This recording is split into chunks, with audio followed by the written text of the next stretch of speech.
infelizmente ou felizmente, como nós somos, talvez tenhamos uma dominância límbica muito forte, a gente tem alguma intenção com aquele negócio. Ninguém faz ciência de uma forma robotizada. A gente tem alguma intenção. Seja amor à ciência, que a princípio seria, talvez, o motivo mais nobre, seja porque quer ganhar dinheiro. É menos nobre? É. Mas se ele estiver fazendo ciência daquela forma, não é condenado. Então, o propósito que está sendo utilizado na ciência não define se uma ciência é melhor do que a outra. Então, esse propósito pode ser imediato, ou seja, tipo, amor à ciência. Seja o que acontecer, meu propósito será atendido, seja um resultado, digamos, positivo, seja um resultado não tão positivo assim, eu estou feliz porque o objetivo é contribuir com o conhecimento. E, no fundo, o pessoal que está mais envolvido realmente na carreira acadêmica pura, que é o que acontece mais no Brasil, que não existe aquela aproximação tão forte da indústria e da iniciativa privada com fomento à ciência, de algum modo a gente estaria realmente mais classificável naquela questão de amor à ciência. Mas também, se uma pessoa pensar em talvez tirar algum benefício daquilo, e aí se por um acaso eu tiver um resultado não tão positivo assim, do tipo da minha tese, eu queria fazer um monitor de anestesia, como eu tinha falado antes, com base no potencial evocado auditivo de média latência.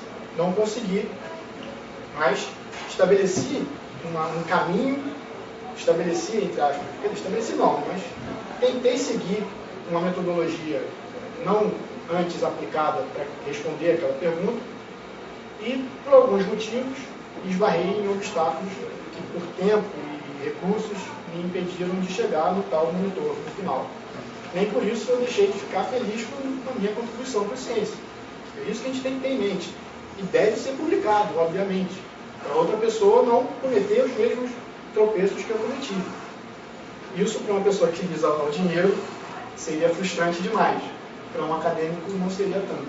Então, essa questão, esses moduladores da ciência, embora existam, a princípio não tornam uma ciência melhor do que a outra.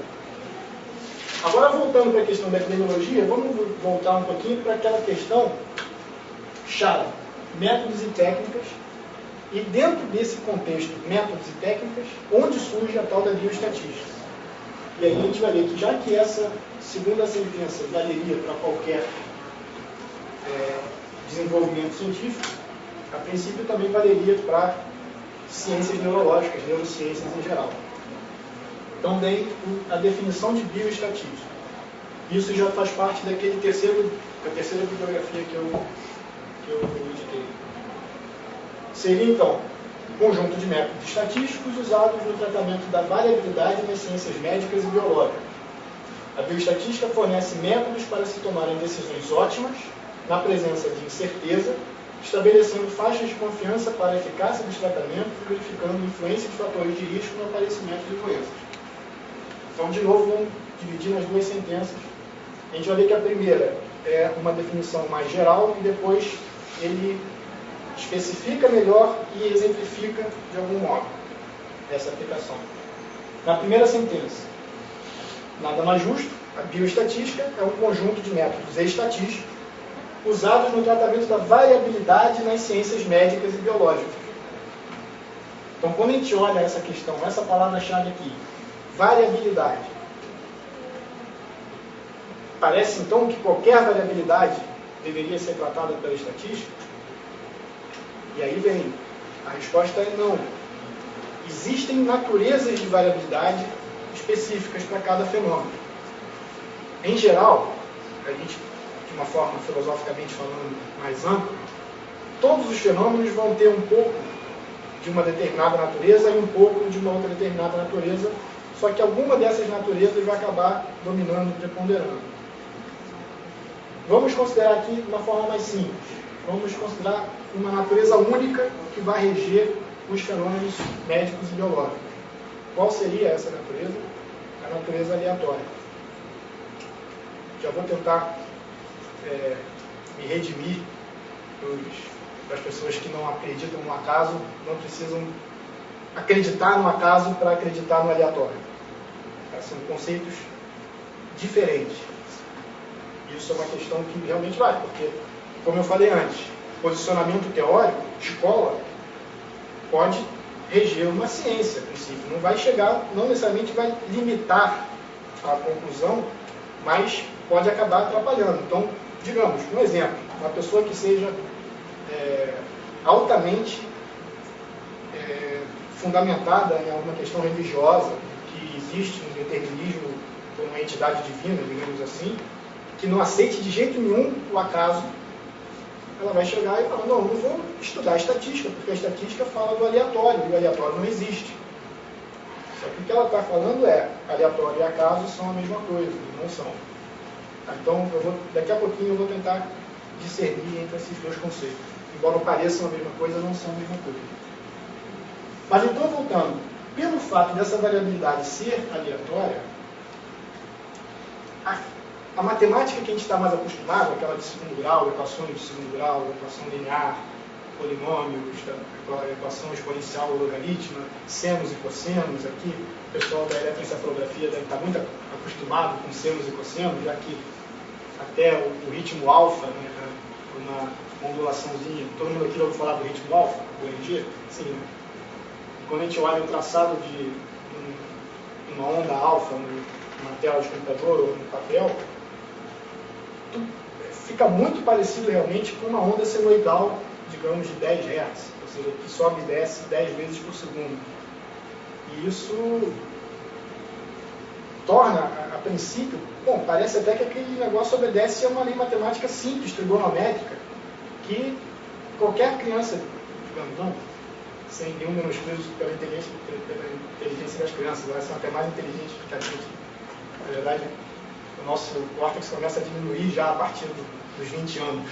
Então a gente vai, digamos, emburrecendo depois com a idade, infelizmente. A gente vai ganhando experiência, mas a criatividade, a inteligência, talvez a gente perca, infelizmente.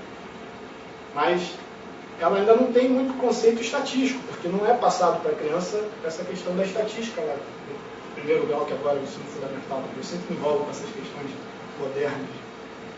Mas ela talvez tenha lá na oitava série a ideia de uma função trigonométrica, de um seno e cosseno. E aí, como explicar para ela que, embora aquela oscilaçãozinha do EEG, do alfa, não tem como ser perfeitamente modelada por uma equação que acaba recebendo o nome de determinística. Uma equação do tipo, olha, a posição daquele traçado, digamos, da pena lá que vai colorir o papel ao longo do tempo, ela pode ser regida por uma função trigonométrica do tipo um seno. A cada instante de tempo eu teria como saber exatamente qual é a posição da pena. Determinar a posição da pena. Portanto, o nome determinístico. Isso não é determinístico. Existe uma variabilidade. Além do fato, o seno também varia, ele sobe e desce. Existe uma variabilidade, só que essa variabilidade é determinística. Ou, no caso, se eu pegar, não tem nada que seja não quebrado aqui, então eu não vou jogar. Mas se eu tivesse um pedacinho de giz e largasse, o que ia acontecer? Ele ia cair, obedecendo a uma equação matemática razoavelmente simples. A princípio, se a gente desprezar a influência de agentes perturbadores, tipo o vento do ar-condicionado, ou a viscosidade do ar, que vai fazer uma reação por atrito, a gente poderia determinar exatamente a posição do giz a cada instante de tempo. Bastaria conhecer a posição de onde ele foi largado e o instante de tempo em que ele foi largado. Mais uma vez, a gente estaria diante de um fenômeno determinístico. E também tem variabilidade. Por quê? Porque a posição dele vai variar ao longo do tempo. Se eu, em vez de abandonar ele daqui, abandoná-lo daqui, o comportamento vai variar também um pouco. Mas mesmo que exista uma variabilidade, essa variabilidade é determinável. Basta que eu conheça as condições iniciais e todos os processos que poderiam estar interferindo neles. Tá? Então, esse tipo de variabilidade, a princípio, não precisa da estatística. Basta a matemática lá do ensino fundamental. Por outro lado, quando a gente está diante de uma variabilidade que não é determinística, do tipo, se eu jogo o giz daqui e observo o que vai acontecer, ele vai ter um comportamento. Se eu jogo a segunda vez, ele vai ter o mesmo comportamento. Se eu jogo da terceira vez, vai ter o mesmo comportamento. Se eu jogo a quarta vez, vai ter o mesmo comportamento e assim por diante. Por outro lado, o exemplo clássico um exemplo de um fenômeno aleatório, o lançamento de um dado. Se eu jogo da primeira vez, ele vai ter um comportamento. Se eu jogo a segunda vez, vai ter outro comportamento e assim por diante. Mas, a princípio, se eu jogo um dado de 6 faces, não tem como acontecer um resultado, digamos, 7. Só pode acontecer entre 1 e 6. Então a gente tem uma ideia de como aquilo pode acontecer, mesmo que não exatamente. E é isso que a gente busca, pelo menos, nos fenômenos aleatórios. Dentro disso que a gente consegue, vamos tentar usar todo o ferramental matemático disponível possível para tentar descrever aquela questão da melhor maneira possível e ter, como a gente vai ver mais para frente, um acerto, digamos, melhor possível sobre aquele fenômeno. Então a ideia disso é a seguinte: o fato dessa variabilidade ser aleatória é que elege a estatística como uma ferramenta eminente para ser utilizada. Agora, só rapidamente voltando para essa diferença entre aleatório e casual, que é muito importante. Abrir um parênteses, tá? Só para contextualizar um pouquinho as possíveis nuances que podem ser aplicáveis aos estudos fenomenológicos. Eu vou até exemplificar com a eletroencefalografia, que é um pouquinho mais a minha praia, mas a gente pode também expandir para outros tipos de fenômenos. Se a gente tivesse lá um marca-passo talâmico determinístico, tal como se fosse um marca-passo cardíaco, se a gente registrasse, talvez, em algumas condições mais favoráveis, o tal ritmo alfa, supondo que o ritmo alfa tivesse uma associação direta com esse guia talâmico, de algum modo a gente poderia prever o comportamento daquele fenômeno, porque, no fundo, sem ser uma coisa determinística, ele é quase determinístico. Imagina se houvesse digamos assim, um relógiozinho perfeito guiando aquele tipo de evolução no tempo. Então, nesse caso, a gente poderia, sim, utilizar matemática simples, aquela matemática determinística que a gente está acostumado. Por outro lado, quando a gente entra no outro extremo, e aí eu já não estou nem no alfa, eu estou, digamos, de olhos abertos, pensando em algum esforço cognitivo forte, tipo tentar resolver um problema de estatística, e eu estou com um monte de eletrodos de EEG presos na minha cabeça, talvez um pouquinho mais fácil do que o de vocês, por isso que eu sou o cobaia padrão. Mas, e aí eles vão registrar lá a minha atividade eletroencefalográfica enquanto eu estou pensando em resolver um problema estatístico qualquer. Com quase certeza, a gente não vai ter um padrão que a gente consiga entender, olha, isso aqui vai ser repetido daqui a pouco, da mesma forma, com um comportamento bem descritível, algo que realmente a gente quase tem domínio exato de como ele vai se comportar. Aí a gente vai ter lá aquela atividade beta, mistura, na verdade, com todas as faixas do EEG, alfa, beta, delta, beta e o gama, que também está se tornando muito importante.